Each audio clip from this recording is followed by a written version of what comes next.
حضرت مولانا ارشد مدنی نے اسلام کے خلاف اتراکھنڈ میں بننے والے یونیفارم سول کوڈ قانون کے خلاف صاف طور پر یہ اعلان کرتے ہوئے یہ بات کہی ہے کہ ہم ہر چیز برداشت کر سکتے ہیں لیکن اپنے اسلام اور مسلمانوں کے قانون کے تعلق سے سمجھوتا نہیں کر سکتے ہیں۔ آخرکار پورا معاملہ کیا ہے اور کیوں حضرت مولانا ارشد مدنی نے ایسا بیان دیا ہے، آئیے پوری تفصیل سے دیکھتے ہیں کہ اتراکھنڈ میں یکساں سول کوڈ کے نفاذ کے خلاف جمعیت علماء ہند کی طرف سے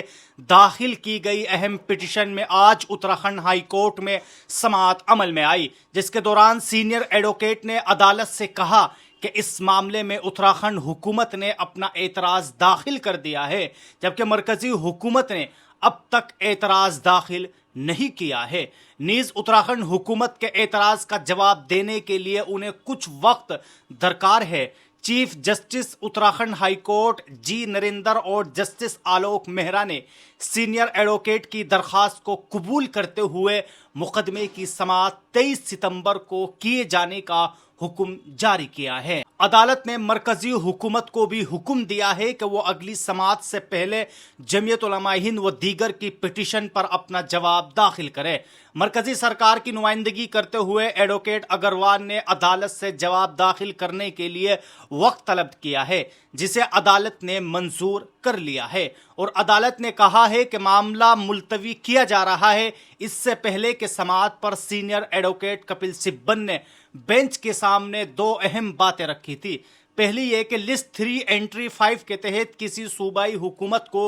یونیفارم سول کوڈ بنانے اور اسے نافذ کرنے کا کوئی اختیار نہیں ہے۔ یہاں تک کہ دفعہ 44 میں بھی کسی صوبائی حکومت کو اس طرح کی قانون سازی کی اجازت نہیں دیتی ہے۔ مسٹر سبن نے دوسری بنیادی بات یہ بھی کہی تھی کہ جو قانون لایا گیا ہے اس سے شہریوں کے ان بنیادی حقوق کی صریح خلاف ورزی ہوتی ہے جو انہیں آئین کی دفعہ 14، 19، 21 اور 25 میں دیے گئے ہیں۔ قابل ذکر ہے کہ اتراکھنڈ اسمبلی میں یکساں سول کوڈ کی منظوری کے تقریباً ایک سال بعد گزشتہ 27 جنوری 2025 کو وزیر اعظم نریندر مودی کی موجودگی میں باضابطہ طور پر نافذ کر دیا گیا تھا۔ اسی طرح اتراکھنڈ یونیفارم سول کوڈ نافذ کرنے والی ملک کی پہلی ریاست بن گئی۔ مولانا ارشد مدنی کی ہدایت پر جمعیت علماء ہند نے اس قانون کو اتراکھنڈ ہائی کورٹ میں چیلنج کیا، جس پر آج دوسری سماعت عمل میں آئی۔ آج کی قانونی پیش رفت اپنے رد عمل کا اظہار کرتے ہوئے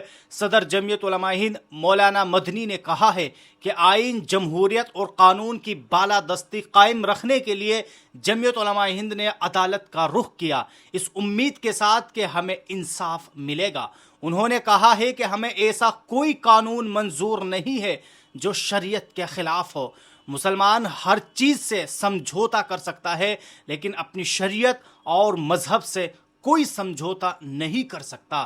موجودہ حکومت یونیفارم سول کوڈ کو لا کر مسلمانوں سے وہ حقوق چھین لینا چاہتی ہے جو اسے ملک کے آئین نے دیے ہیں، کیونکہ ہمارے عقیدے کے مطابق جو ہمارے آئلی قوانین ہیں وہ انسان کے بنائے ہوئے نہیں، وہ قرآن مجید اور احادیث سے بنے ہوئے ہیں۔ جو لوگ کسی مذہبی پرسنل لا پر عمل نہیں کرنا چاہتے ان کے لیے ملک میں پہلے سے ہی ایک اختیاری سول کوڈ موجود ہے، تو پھر یونیفارم سول کوڈ کی کیا ضرورت ہے؟ مولانا ارشد مدنی نے کہا ہے کہ ہندوستان جیسے عظیم جمہوری ملک میں ایک سیکولر آئین کے موجود رہتے ہوئے جس طرح یہ قانون لایا گیا ہے وہ جانبداری، امتیاز اور تعصب کا مظہر ہی نہیں بلکہ آئین کی بعض دفعات کا حوالہ دے کر جس طرح قبائل کو اس قانون سے الگ رکھا گیا ہے وہ اس بات کا ثبوت ہے کہ مسلمانوں کی سماجی اور مذہبی شناخت کو اور ختم کرنے کی غرض سے ہی یہ قانون بنایا گیا ہے۔ انہوں نے یہ بھی کہا ہے کہ آئین نے اقلیتوں کو بھی خصوصی اختیارات دیے ہیں